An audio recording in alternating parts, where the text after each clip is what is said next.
Hi, I'm Obsessing Again. Seeing as most people are going back to school or college, it made me reflect on one of the best games set around a school, Bully. Bully is a deeply reverent game for people of a certain age. What makes this game particularly special is how fun this game is nearly 18 years later. In the space of radical social changes for our time, like any media, text or artistry, the values they stood for will inevitably date themselves. Graphic fidelity is the biggest indication, unlike film or art.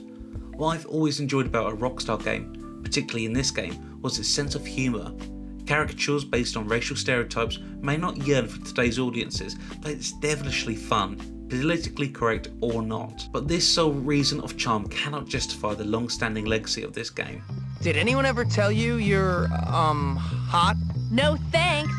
Okay, rich guy. I love it that you're twice as old as my grandfather and you're fat and bald. That's enough! I've had it with you, you little brat! The opening of Bully is short and succinct. We see a back and forth between a boy, we learn to be Jimmy, and his mum and stepdad. It's clear he's a delinquent and has a chip on his shoulder as he's presented at the gates of Bullworth Academy. The world of this game is centred around the school, a gradual progression of the neighbouring towns. It embodies all facets of American stereotypical schools we've come to love as a guilty pleasure. In this nucleus of jocks, geeks, do-gooders and prefect perfects is our protagonist, Jimmy Hopkins. A look that I would liken to a British bulldog, Jimmy Hopkins embodies the diamond in the rough Rockstar has become accustomed to.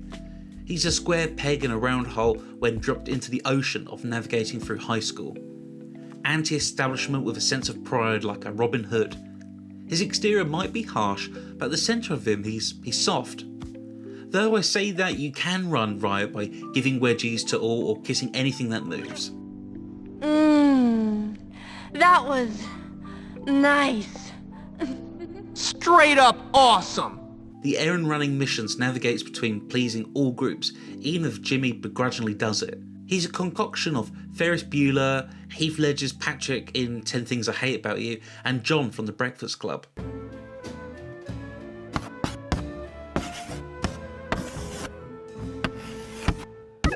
That's right!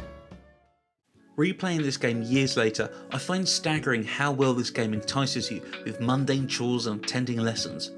Mowing the lawn and going to English classes on paper should be an instant killjoy, and it isn't. Large segments of this game can be found doing almost brain training from the Nintendo DS. Like in real life, daydreaming and moaning about attending lessons recaptures the frenetic excitement of bolting out of class ready for the actual day to begin. These segments are brief and contribute to upgrading your skill set. They are genius game design. What's the matter, Jimmy? Is your mind elsewhere? Bully has a simple and effective wanted system, or should I say trouble meter, that can sometimes be overly forgiving. The most heinous acts can be fighting adults, which will instantly max your wanted level out. Getting caught can result in meetings with the principal or being brought to the ground by a prefect. Intentional or not, this system can be likened to a slapstick comedy chase and the notion that the kids have something over on the adults. Like any good open world, independence is crucial. A sandbox to explore, poke and prod is where gamers can get lost for hours. Depending on how good the moments of nothing are, can deviate a play from completing objectives and progressing through the story. Nico, it's Roman. Let's go bowling. Okay, man. We go bowling. I come to get you in the next hour. Okay, man. I will see you soon then. Has been vilified, memed, mocked, you name it, but it's a crucial part of Nico Bellic's character and relationships establishing Grand Theft Auto 4. The dark underbelly of crime in Liberty City makes Bullworth look like a daytime chat show, but the blowback this game received was unprecedented. From 2006 to 2024, society's stance on violence in video games has drastically shifted. But for its time, it was portrayed that Rockstar was endorsing violent behaviour, and media like this could be cited as harmful for both children and adults, regardless of its age rating. This was a topic discussed at length across governments globally. For as tolerant as the British are, members of Parliament lobbied to stop sales of this game. Retail groups voiced concerns for selling this media. This gave birth to what the British people knew of the game as the Canis Canem Edit, which the first part was Latin for dog eat dog. I think this publicity only fueled the demand for this infamous game. For the stereotypes and tropes, this game appears to be simple, and largely it is. The graphics and gameplay are of its time, and yet this isn't why it's special. Whether we asked our parents for this game at launch, playing this around a friend's house, or picked it up years after its release, there is something so personable and enticing about this title. The infamous nature, edgy jokes and endless sense of play are what's so enticing. Fans lord over this like it's a one-of-a-kind art piece or a director's cut to your favourite film. It's a fan favourite for it to be remastered. I think this game and artistic style all taps into that childlike deviancy. At the end of the day, games are to be played, good games are to be explored, greater games are to be tested and dissected. This is the ultimate fantasy, to live out your childhood ambitions of getting the girl or beating the bullies and becoming the ruler of the land.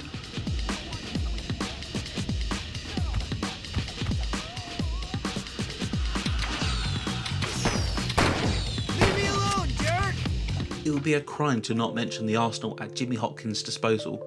No firearms like its Grand Theft Auto counterpart, but arguably just as fun. All of these feel dated charmingly. A slingshot, itchy powder and marbles are a great nod to older slapstick comedy and Kevin McAllister's personal collection of gadgets.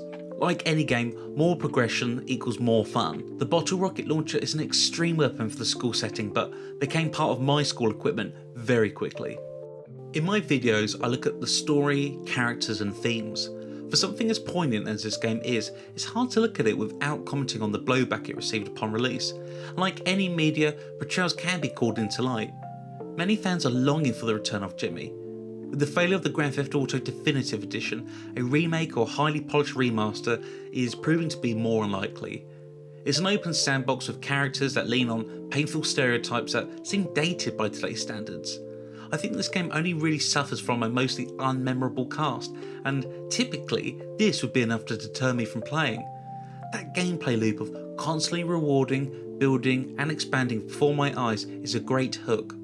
A short errand with the reward of a t-shirt and a new weapon is a great loop that helps build and elevate this story.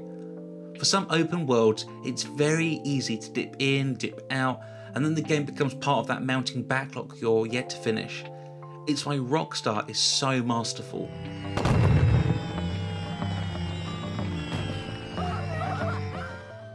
Skating, cycling and bulldozing through crowds are the ways you navigate around this game. Though it can't level with any of the jetpacks from San Andreas, Jimmy Hopkins' lack of vehicle access feels appropriate, especially as he is still a child. Revisiting this gaming classic, it's astonishing how dense this game is. Not every adult or pupil is the same, which is impressive for its time. The amount of side missions and minigames is astounding. It probably dates the game for its rhythm-based prompts from the PlayStation 2 era, but its extensive minigame collection doesn't fatigue. At the core of the bully fandom is the anticipation of a fully released remaster. Do I think this game could be made today? Yes. Would it have to reconsider the material? Definitely.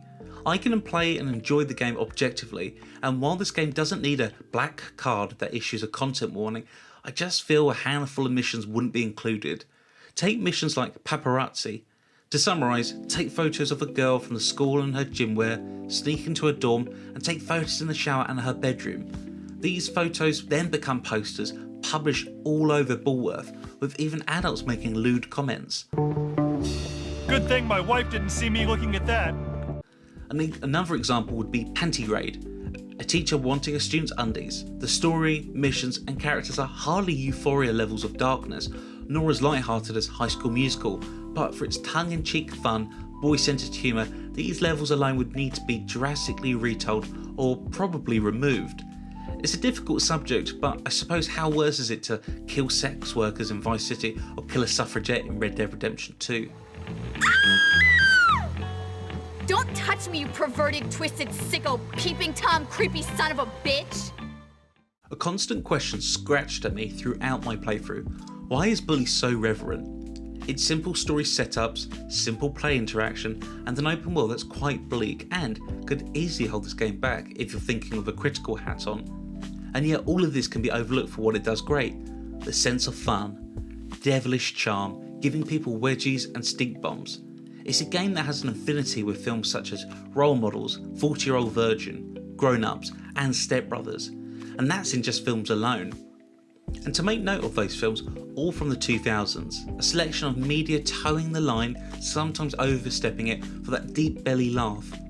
What was walking the yellow line for the 2000s is now an onslaught of backlash, and maybe that's why it strikes a better chord in today's world, leaning into childlike fun, going from an outcast to king of the castle, a dork, geek or a nobody to somebody, for better or for worse.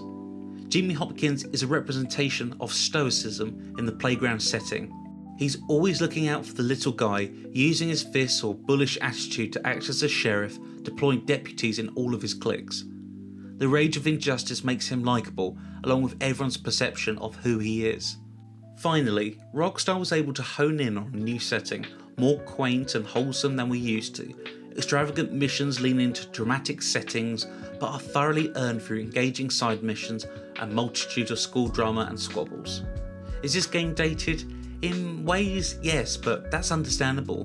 Whether content should be cut out if a remake were to happen is a question for gamers. But if this game were to stay as it is, it would act as a cornerstone for gaming design and tremendous comedy from almost a bygone era that is still easily playable all these years after school finished. Thanks, Jimmy. Here's the cash. I'll tell my mom that not everyone at Bullworth is mean.